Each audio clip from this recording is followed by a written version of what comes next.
ন্যায্য মূল্যের একটা কার্ড 3বার জমা দিছি কমিশনারের কাছে, তারপরে এমন লোকের কাছে নেতার কাছে, কিন্তু এই কার্ড দিয়ে অন্য মাইসে লিয়ে যায়, হেয়ারফোন নাম্বার বহায় দিছে, ফোন দিলে হ্যাঁ যায় মাল লে, কিন্তু ছবি আমার, কার্ড আমার, ওই হেয়ারফোন নাম্বার দিয়ে দিছে, হ্যাঁ মাল লিয়ে যায়। এই কার কাছে কমো কাকা? এই দেশে সবাই ভালো, আমরাই খারাপ।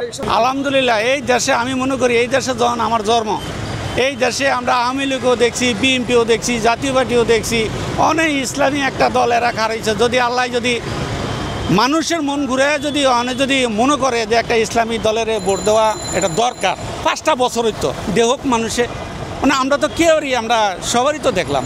জামাত ইসলাম আসুক, এটা তো ভালো, চরমানায় জামাত ইসলাম ইসলামী দল, তো যেই দলই হোক, ইসলাম সঠিক জায়গায় ভোট দিয়ে যদি মরেও যদি যায় তো কইতে পাস না করুক, দুঃখ নাই, তো মরল কইতে পারবো না একটা ইসলামী দলের সঠিক রাস্তায় ভোট দিছি।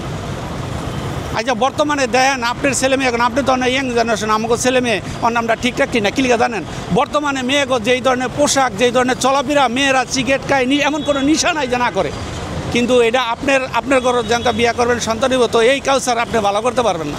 এইটা ভালো করতে দরকার হলে ইসলামী দলের দরকার আছে। এই যে বর্তমানে এই যে দেন এই যে বারচিড়িতে অনেক দেন কত সুন্দর পরিবেশ করছে, মানে আপনার আমি যেহানি যাই গুড় ছাড়া কোনো কথা নাই, যেহানি যান কার কী কেবে গুড় ছাড়া কোনো, এই যে অনেক তরকারিওয়ালা মাছালা কোনো ব্যবসায়ী মাছ আনতে যাইতে না, যেন ছুরি ঠেকায় দাও ঠেকা লিয়ে যায়, এটি তো আওয়ামী লীগের সময় তো আবার বন্ধ আসলো, যেটা ভালো এটা ভালোর কথা কই দিবে। এখন তো আওয়ামী লীগ যাওয়ার পর তো অনেক এই অবস্থায় চলতে আছে, খুন খারাপই, কারণ এই কথা কার কাছে দেবেন? দিনমধ্যে মানুষে অনেক জিনিসপত্র দাম কেলিগা, মানুষ অনেক যেই টাকা 10 টাকা জিনিস আনতাম এটা অনেক 3 গুণ টাকা লাগে জিনিস আনতে, জিনিসের দাম বাড়লে পুঁজিও বেশি লাগে সবারই। যেরকম আমি গাড়ি চালাই, আমার আগে গ্যাস লাগছে 200 টাকা, গ্যাসের দাম বাড়ছে অনেক, আমার তো বেশি দিতে হয়, এটা প্রত্যেকটা ক্ষেত্রেই বাধা। মানে আমরা এই সরকারের খারাপ করে আমাকেও কিছু হইব না, আর ভালো করলে আমাকেও কিছু হইব না। আমরা চাই যে সরকার একটু দ্রব্যমূল্যের জিনিসের দাম আপনার লেগে আমার লেগে অল বাংলাদেশের সব মানুষের লেগে, আমরা এই দেশের নাগরিক, যাচ্ছে একটু জিনিসের দাম কম পাইলে এটি আমরা খুশি।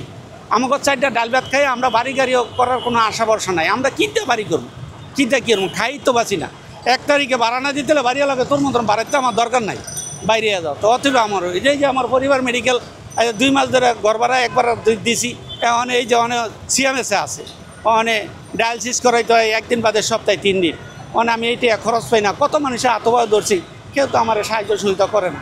মানে এই যে এখনও গেলে এই সিএমএসে যাইবেন, আমার সাথে যাইবেন, যে দেখবেন আমার পরিবার বেডের ভিতরে হইয়া রয়েছে, 1 মায়া 2 মায়া, 1 মায়া ছোটো বাসায় ভরে রয়েছে, আর 1 মায়া লিয়ে দৌড়াদৌড়ি করতেছেন, আমি কার কাছে কমো? আমার গাড়ি না চালাইলেও, আমি যে ওই জায়গায় থাকবো, আমার গাড়ি না চালাইলে মাস শেষে ওই বাচ্চাটা স্কুলে বেতন দিতে হইব, ওই দেখা যায় ঘর ভাড়া দিতে হইব, অনেক পরিবারের ওষুধ লাগলে আইনা দিতে হইব, আমি কী করবো? যত করে অত করে না পারলে ওই আল্লাহ মালুম মরতে হইবে দুনিয়াতে একদিন সবাইরেই, কিন্তু মনের একটা আবেগ থাকে যে আপনার মা হোক, আপনার ভাই হোক, আপনার সাধ্য মতন যদি একটু চেষ্টা করে একটু সেবা দিতে পারেন, মরতে হইব, এটা সত্য, কিন্তু একটু সেবা ক্ষণিকের জন্য মারা যেই কদিন দেখতে পারেন, আপনার একটা বইনেরা যেই কদিন দেখতে পারেন, এটা যদি পাশে সবাই আগে আসে এইটাই।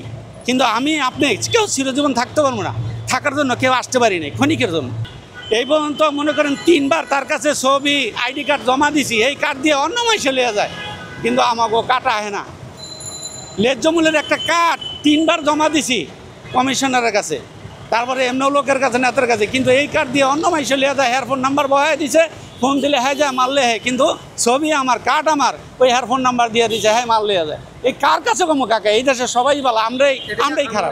আওয়ামী লীগ সময় ছিল এরকম ছিল, কিন্তু এখন যারা এই নতুন করে কার্ড করছে, এই কার্ডের কিছু বাদ হয়েছে, কিছু দিতে আছে, কিন্তু এখন কোনো কার্ড করে না, আমরা কোনো পাই নাই দাদা, কোনো রেশন মেশন কোনো কিছু পাইনি। এই যে আওয়ামী লীগের আমলে কার্ড দিয়েছে, কিন্তু এই সময় 3বার দিছি, একবারও পাইনি, কিন্তু এখন তো দেয়ই না। একটা স্মার্ট কার্ড দিতে আছে আগে পুরানটা নিয়ে, কিন্তু আমাকে নাই গাতে আমরা দিমু করতে, আমাদের ভোটার আইডি কার্ড নিয়ে যে অনেক একটা স্মার্ট কার্ড দেয়, সেইটা তো আমরা আসলেই তো করতে পারি না, তো অনেক এইটা পাবো করতে, এইটা কইতারি না। আমার কথা বলবো না আমি আজকে আছি কালকে মরে দিতে পারি, যদি এই দেশের মানুষ যদি পাইতেও পারে, যদি আল্লাহ যদি পারে, আল্লাহর হুকুম যদি হয়, আল্লাহর তরফ থেকে যদি রহমত হয়, তাইলে তাদের মানুষের প্রতি সহানুভূতি থাকবো।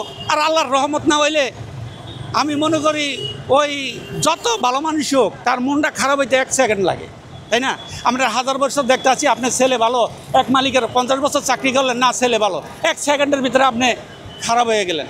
তাই এই 5 ওয়াক্ত নামাজ যতই কিছু করি, কিন্তু মন খারাপ হইতে মানুষের 1 সেকেন্ড সময় লাগে, মন ঘুরে যাইতে, বলা জানা। ওই চেয়ারে যারাই বহে, বা আমারও আমি যে কথা কইতেছি, ওই চেয়ারে বইলে বাপের উপর তো বাপ আছে, ওই ঘুতে ওই বেটারা কেমনে ঠিক থাকবো না। ডক্টর ইনাস না সুন্দর একটা কথা কইছেন, হ্যাঁ বসে আছে, হ্যাঁ তো ভালোও কয় না মন্দও কয় না, সেই যদি এগুলা যদি দেখতো বা ইয়া করতো তাইলে আমি মনে করি সে থাকলে ভালোই হইতো, খারাপ হইতো না। তো অনেক সে তো কোনো নির্বাচিত সরকার না, আর হ্যাঁ কয়ও না যে আমি নির্বাচন করবো, তাহলে এর কথা আমরা কোনো বলতে পারি না। সেই ক্ষণিকের জন্য যেরকম এই তত্ত্বাবধান সরকার আসলে ফখরুদ্দিন, দুজনেরই কিন্তু আওয়ামী লীগেরও জেল খাটাইছে, দুজনেরই জেল খাটাইছে, কিন্তু হ্যাঁ তো ইচ্ছা করলে নির্বাচিত খারাইতে পারতো, কিন্তু হ্যাঁ তো খারায় না। তো অতএব এরকমই একজন লোক, সে ইচ্ছা করলে ক্ষমতা দা কী করবো। সে আমি দেখছি সে মানুষের জন্য এমনি এই যে গ্রামীণে কিস্তি মিস্তি করে মানুষ যা চলতে আছে, একদিকে ভালো করে আরেকদিকে খারাপ করে। কীরকম গরিব মানুষ কিস্তি লোন টোন লিয়া কেউ কাছে চাইলে দেয় না, লোন টোন করে চলে, কিন্তু এই সুবিধাটা তো এই গ্রামীণ অফিস থেকে এই হ্যারিতে ব্যবস্থা করছে, গ্রামীণ ব্যাংক বা আরও এনজিও বিদেশি সমাজশ্রেণী অনেক একটা দেখা দিই তো একটা বাইরে। যদি সুস্থ নির্বাচন হয়, যদি ইসলামী দলের যদি ক্ষমতায় আসে, আশা করি কিছু হইল, আপনার ছেলেমেয়ে আমার ছেলেমেয়ে কিছু হইল একটা ভদ্রতার ভিতরে থাকবো। এখন উচ্ছৃঙ্খলা হয়ে গেছে।